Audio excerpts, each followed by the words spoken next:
রিক্সা দিয়ে, চা বাগিচায়, কফি খেতে, কয়লা খাদানে, পাহাড়ে, অরণ্যে লেখা হয়েছে যে ভালোবাসা, তার নাম ভারতবর্ষ।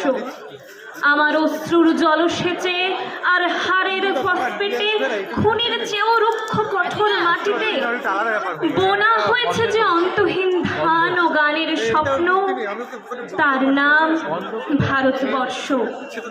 আমার ঠান্ডা মুখের ওপর এখন গাঢ় হয়ে জমে আছে ভাকড়া নাঙালের পাথুরে বাঁধের গম্ভীর ছায়া।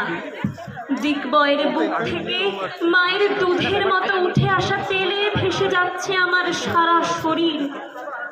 কপাল থেকে দাঙ্গার রক্ত মুছে ফেলে আমাকে বুকে করে তুলে নিতে এসেছিল আমেদাবাদের সুতো কলের জঙ্গি মজু।